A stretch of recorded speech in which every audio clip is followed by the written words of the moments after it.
All right, guys, let's get rocking and rolling. Good morning to everybody that wasn't here earlier.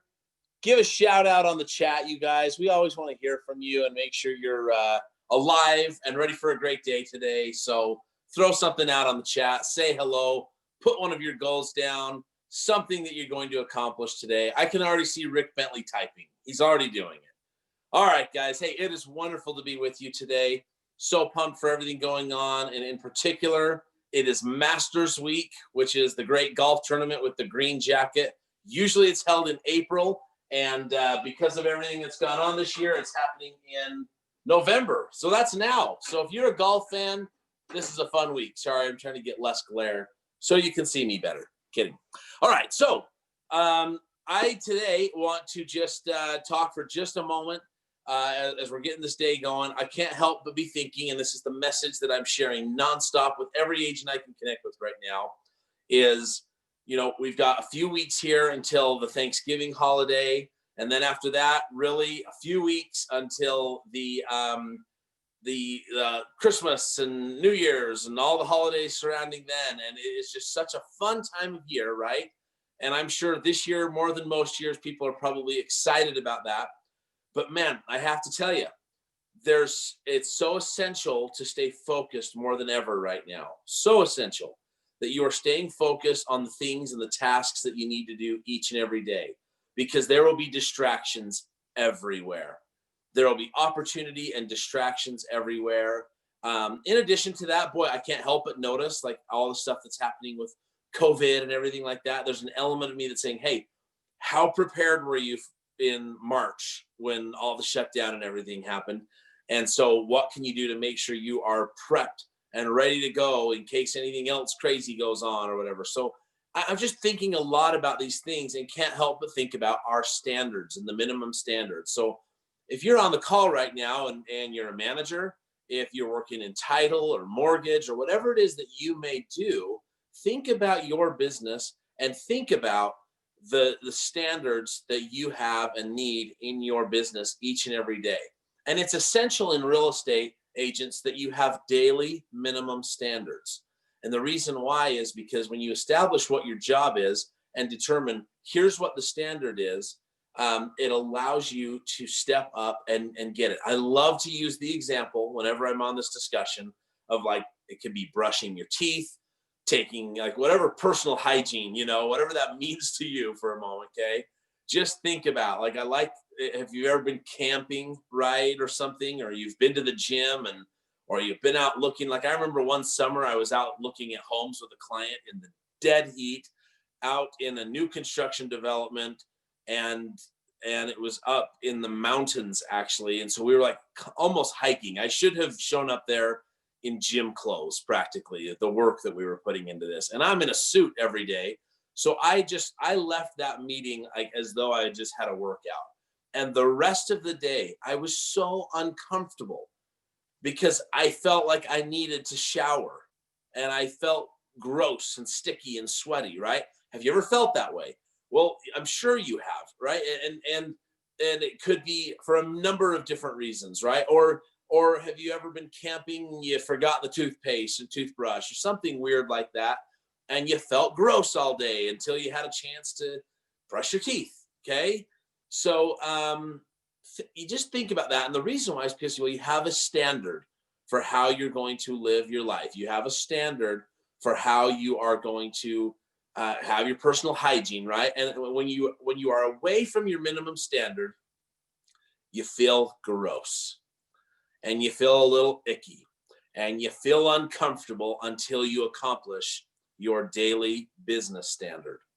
And so today, what I want to talk about with the agents is, what are some of those daily standards that you should have?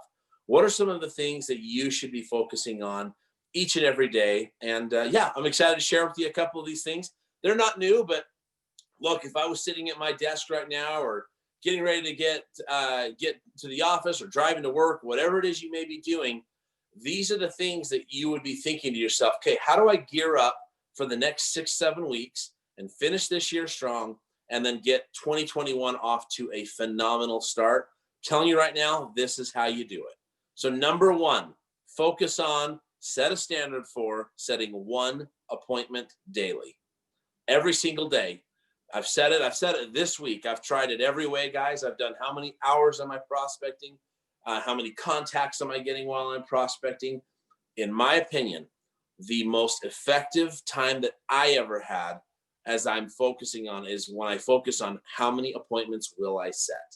The reason why that's critical is because that focus gets me focused on actually setting the appointment. What is the objective of the call that I'm on?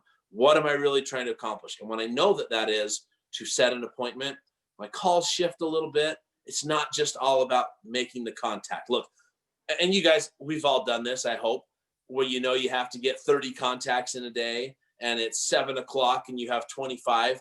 How effective are those last 5 contacts, right? Are you like really dying to make something happen there? Or are you just trying to talk to people?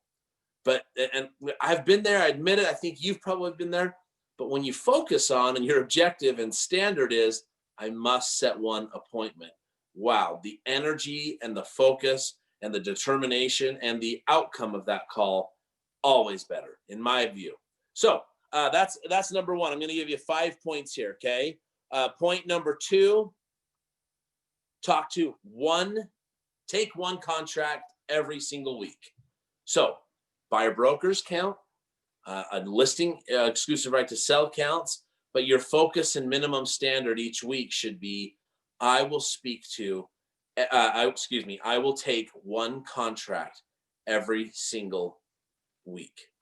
And that is huge, because when you start the week and you say, this is what I'm going after this week, that's my focus.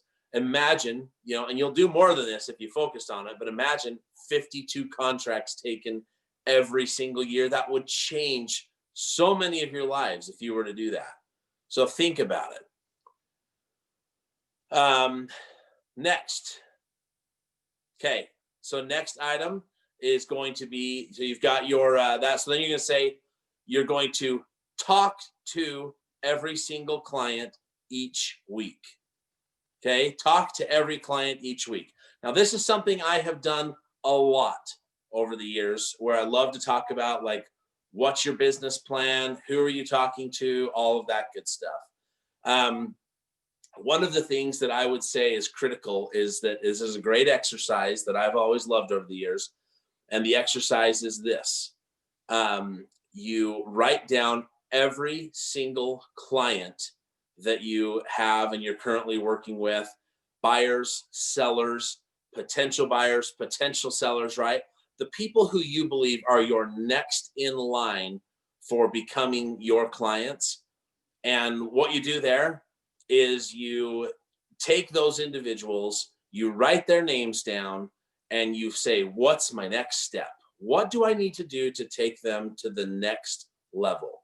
So my personal opinion is that it is critical that you put yourself in that position. And Heather Barker, I love you so much. Your camera is on, and I bet you don't want it to be. So, but I'm going to help you right now. Thank you for the smile. Some people I just let keep their camera on, guys, but I love Heather too much to do that to her. So, and I was trying to think of a better way to do that than what I did, but that's it. All right, so I'm going to keep on rolling here. Okay, so talk to each client each week, each potential client, figure out what is the next step for them. You're going to be happy when you do that, because it does 2 things. It frees you up. It frees you up because you know exactly who you need to talk to, exactly what their action items are. And then second, it gets you the opportunity to have your schedule available to go and do the stuff you need to do with others. Okay, so let's move on to number 4. Talk with your SOI. Have a game plan in place for your SOI. Every single week, this has to be part of your plan. So I had a meeting once with a group of about 40 or 50 agents, and I said, who in this room is actively working their sphere of influence? And every hand in the room went up. Everybody raised their hand and said, I'm working my SOI. It's like, great. And I said, now, not are you working with, like they've called you and said, hey, are you still in real estate? No, the question is, are you actively working? Like you have a marketing campaign, you have all of these different things going on. And the reality is that nobody, every hand went down. It was kind of like, right? Because you all know that moment when you have someone come up to you and say, hey, are you still in real estate? And part of you is like really excited because you think that's going to mean a deal is coming your way. And then the other part of you is really embarrassed because everyone should know you're in real estate still, right? And so is it just me, or does that happen to all of us? I hope it happens to all of us. But it means that you are not all over your SOI like you should be. So as a standard in your business, one thing as it relates to SOI that I would say would be so essential would be to create some type of plan with your SOI. Here's the one that I'll put for you, though, as a minimum standard. Get your CRM. Business Builder has a great campaign system. It is right there on your 21 online. Everyone on this call that's part of Century 21 has access to it. Business Builder, get 100, get 150, 200 contacts on there and start your campaign. That can be part of your minimum standard, is that on a monthly basis, my SOI, think about your I love to follow up with my SOI. My SOI expects me to be their real estate expert. Think about those affirmations we're saying. Because of that, what are you doing? Make sure there's a plan in place. Get engaged with it. And especially as it relates to them, SOI in your thing. We did SOI 100 earlier this year. Please make sure that you do something and figure something out with your SOI and how you're working with it. My standard would be get at least 100 people into your CRM where there's going to be a monthly email sent out to these people. Can you do that? I know you can. Make it happen. Fifth and final minimum standard is going to be, and look, I'm preaching to the choir right now. It's going to be to participate. Engage in something, anything. Everest is providing you numerous opportunities every single week to participate. But what else should you and could you participate? Every once in a while, an agent will come to me and say something like, oh, you know what? I just don't use anything that you guys offer. And I don't go to any trainings that you offer. And they're sort of wearing that like a badge of honor. And what is so great is by the time we're done with our conversation, what we both come to the realization of is, boy, it's not something I should be proud of. And as though my life's great without it, it's what am I missing out on because I don't participate? And again, I know that I'm preaching to the choir right now, guys, but look, get more committed, get more engaged. I'm even talking like if you're on Morning Ascent every day and you listen to one of us do the affirmations, but you don't stand up yourself and repeat the affirmations along with, get that as part of your daily standards, right? It's awesome that you're on the call, but what would happen if you did at least one side of the affirmations, right? What would happen if you were doing these daily things every single day? I mean, would it make a difference in your energy, your enthusiasm, the beginning of your day, and the list goes on and on. So please, please, please figure out ways to participate. I think it's also important when we're talking about participating to identify other things that you should be doing. And I'd say it's just participating from a mindset standpoint, right? Whenever we talk about mindset, for me, it's twofold. It's number one, the creation of a strong mind, right? You're creating a strong mind. And then number two, protecting the strong mind that you have created. So when we talk about participating, it could be participating in reading a book, participating in, you can just keep filling in the blanks. What are you listening to? What are you reading? What are you watching? Who are you spending your time with? Are you participating and engaging in good things, right? One of the things out there that I don't tap into enough, but I tap into them enough that they are mind-blowing to me, are podcasts. You guys, the power of podcasts out there right now, of people and sharing information. Heck, I mean, even beyond what we do, but I mean, are you listening to the daily Elevate podcast that comes out? But I'm just telling you right now, figure out ways to participate, put yourself in a position of learning, and you're going to be so much better off for it. So guys, it is great to be with you. Those are 5 minimum standards for you. And boy, you can start them just today. Get ready to rock and roll. get going today on simply saying, I'm going to set an appointment today. Get yourself committed to that. That is your minimum standard, and watch great things happen. Thank you for participating. Thank you for doing a great job of representing Everest.